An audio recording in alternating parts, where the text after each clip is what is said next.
Not-for-profits in Rockford and all around the state are facing enormous financial challenges. That's in part due to the state of Illinois' funding and payment delays. Illinois Comptroller Judy Barr Topinka stopped in Rockford today to stress the seriousness of the situation. Dolly McCarthy has more. Up, out, back and down. Up, out, back and down. 67-year-old Selma Jones does her daily exercises at Lifescapes Adult Day Center. I enjoy this so much. For the past 20 years, it is here at the facility on East State Street where she enjoys socializing, staying active, and eating 2 affordable meals a day.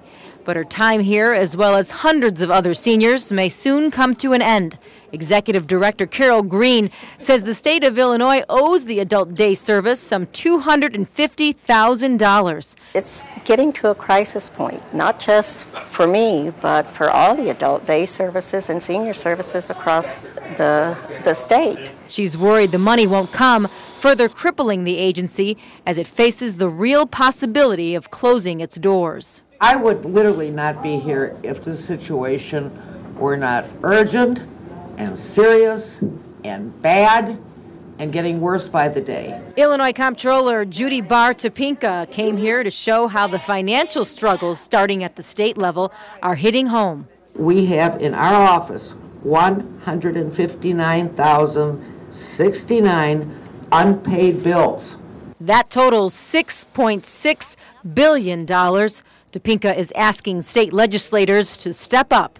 For far too long, lawmakers over the years have kicked the can down the road, and it's time to make some tough decisions. And for the 5,000 seniors and families that Lifescape serves, like Selma Jones, they're hoping those decisions come quick.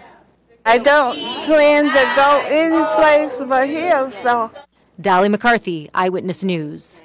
In addition to Lifescape's daycare centers, the not-for-profit also prepares and delivers meals daily to 1,200 seniors and offers counseling to caregivers.